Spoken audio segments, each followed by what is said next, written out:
चलिए अब शुरू करते हैं सुपरफास्ट खबरों का सिलसिला। कोरोना संकट के बीच 7वीं बार पीएम नरेंद्र मोदी ने राष्ट्र को संबोधित किया। इस दौरान पीएम मोदी ने कोरोना को लेकर किसी भी तरह की लापरवाही न बरतने की सलाह दी। पीएम ने कहा कि थोड़ी सी लापरवाही हमारी खुशियों को कम कर सकती है। पीएम ने कहा कि आज देश में रिकवरी रेट अच्छी है, मृत्यु दर कम है। दुनिया के साधन संपन्न देशों की तुलना में भारत अपने से ज्यादा नागरिकों को जीवन बचाने में सफल हो रहा है। वहीं वैक्सीन पर पीएम मोदी ने कहा कि दुनिया में अनेक देश वैक्सीन को लेकर काम कर रहे हैं। भारत में अभी कोरोना की कई वैक्सीन पर काम चल रहा है। जब तक दवाई ना मिल जाए तब तक ढिलाई नहीं बरतनी चाहिए। पीएम मोदी ने कहा कि हमें ये नहीं भूलना चाहिए कि लॉकडाउन भले चला गया हो, वायरस नहीं गया है। उन्होंने कहा कि जब तक सफलता पूरी तरह से ना मिल जाए लापरवाही नहीं करनी चाहिए। वहीं पीएम के संबोधन से पहले कांग्रेस नेता राहुल गांधी ने पीएम पर तंज कसते हुए कहा कि प्रधानमंत्री राष्ट्र के संबोधन में बताएं कि भारतीय सीमा से चीनी सैनिकों को कब खदेड़ा जाएगा।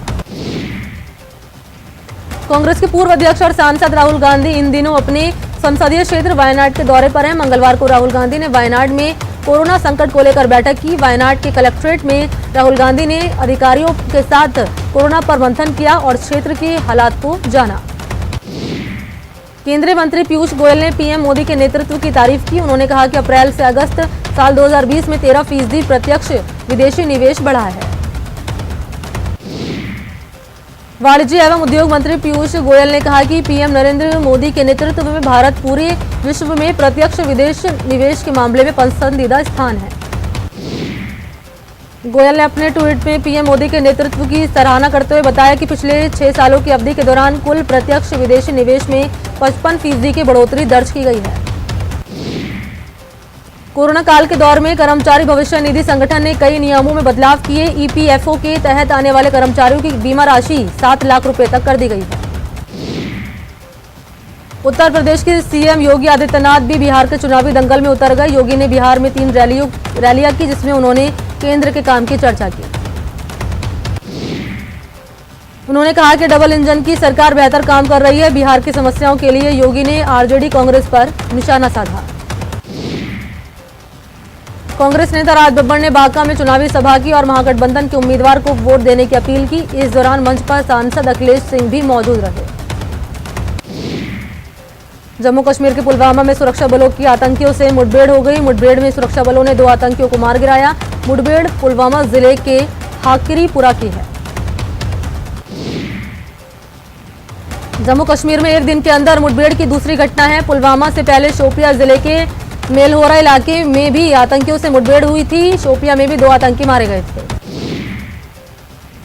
छत्तीसगढ़ के बीजापुर में सुरक्षा बलों और नक्सलियों के बीच मुठभेड़ हुई। इस मुठभेड़ में एक माओवादी ढेर हो गया, जबकि 2 जवान जख्मी हो गए। मौके से बड़ी संख्या में हथियार, आईईडी और नक्सल सामान बरामद हुए।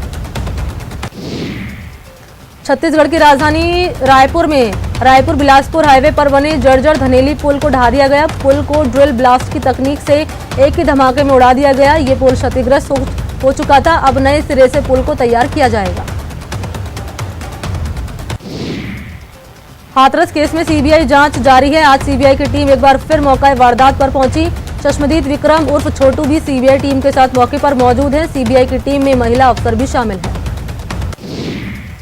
आरोपियों से सीबीआई की पूछताछ के दौरान कई अहम सबूत मिले। इसके साथ ही केस में पुलिस की लापरवाही का एक और मामला सामने आया।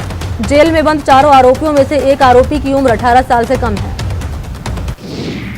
एमपी के जबलपुर में अभिभावक कल्याण संघ ने अनोखा विरोध प्रदर्शन किया और संघ ने जल सत्याग्रह कर निजी स्कूलों की मनमानी का विरोध किया। ग्वारी घाट में प्रदर्शन के दौरान अभिभावकों ने no school fees, online class की fees, one nation one book समेत 5 मांगों को पूरा करने के लिए आंदोलन किया। अमेरिकी टेक्नोलॉजी फर्म क्वालकॉम के साथ मिलकर रिलायंस जियो ने अमेरिका में अपनी 5G टेक्नोलॉजी का सफल परीक्षण किया। अमेरिका के सैन डियागो में हुए एक वर्चुअल इवेंट में ये घोषणा की गई।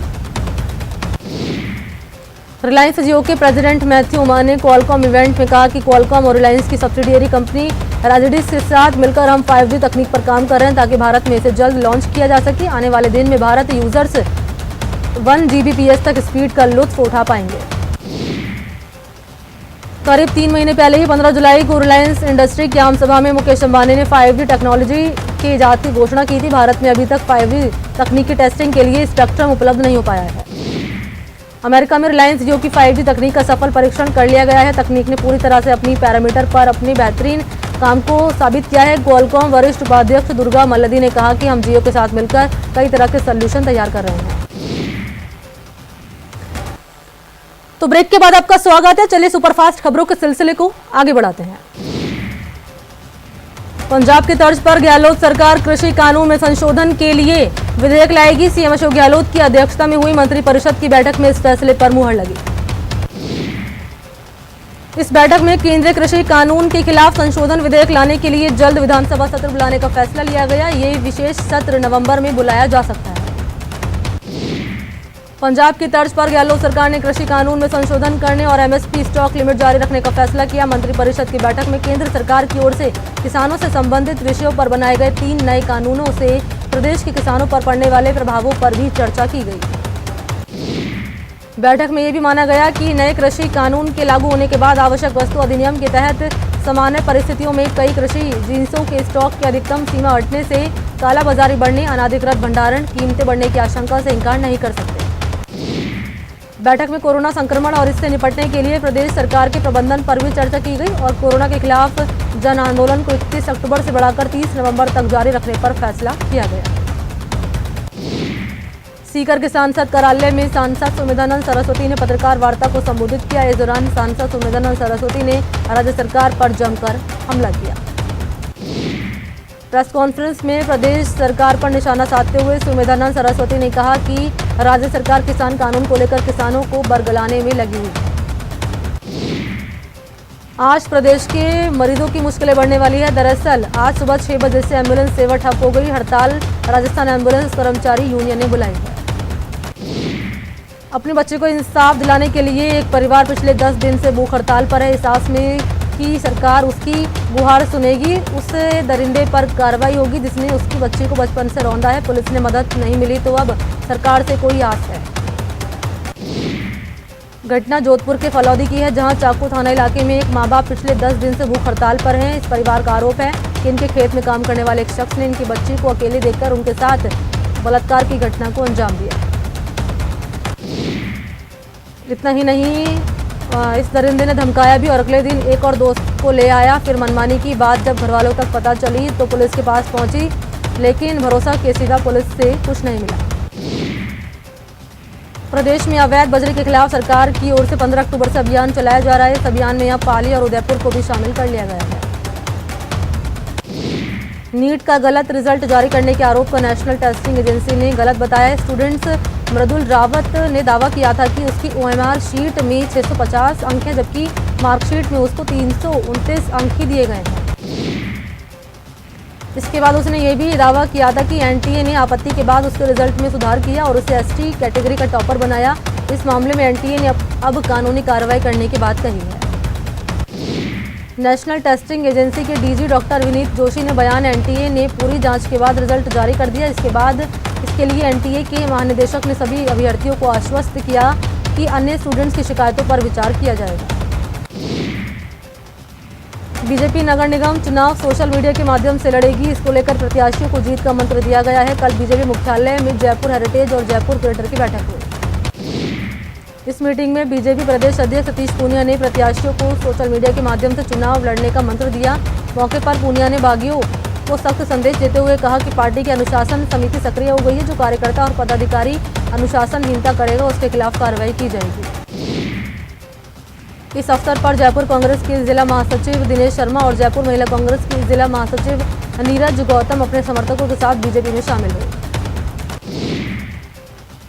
नगर निगम के दंगल में निर्दलीय प्रत्याशी ने अनोखे तरीके से प्रचार करते हुए दिखे। प्रत्याशी राजेश कुमार हाथ में झाड़ू लेकर सड़क साफ करते हुए नजर आए। कोटा दक्षिण के वार्ड नंबर 56 के उम्मीदवार राजेश कुमार हैं।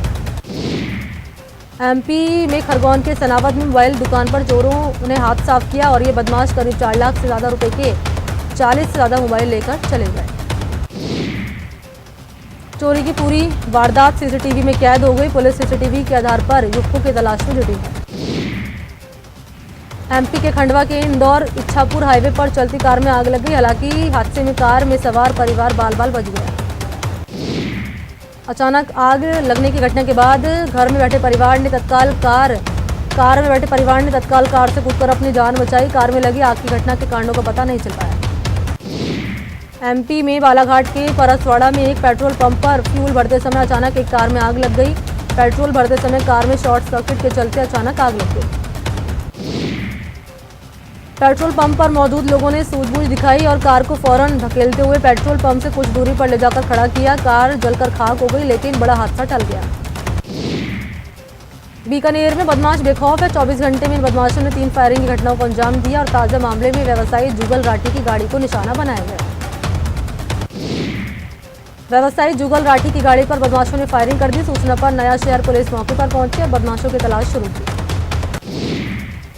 बीकानेर में फायरिंग की सूचना के बाद नया शहर पुलिस ने मौका मुआयना किया, बदमाशों की तलाश शुरू की। अलवर के कोतवाली थाना क्षेत्र में दुकान पर खड़ी बाइक को 2 चोर मास्टर चाबी से चोरी करके ले गए। बाइक चोरी की घटना सीसीटीवी में कैद हो गई। पुलिस मामले की जांच में जुटी है। करंट की चपेट में आने से युवक की मौत हो गई। घटना रतनगढ़ तहसील के भरपा लसर गांव की है। घटना को लेकर मृतक के भाई की रिपोर्ट पर राजल देसर पुलिस ने मामला दर्ज कर लिया है। चूरू के गांव लालासर में खेत में युवक ने कीटनाशक पी लिया, जिसके बाद उसकी हालत गंभीर हो गई। परिजनों ने अस्पताल में भर्ती कराया, जहां उसका इलाज जारी है। जालौर में दलित युवक को जिंदा जलाने की कोशिश की मामले की जांच पुलिस ने शुरू कर दी है। जोधपुर रेंज आईजी नवज्योति गोगोई आज रानीवाड़ा पहुंचे और घटनास्थल का जायजा लिया। तो चलिए इसी के साथ इस बुलेटिन में इतना ही। नमस्कार।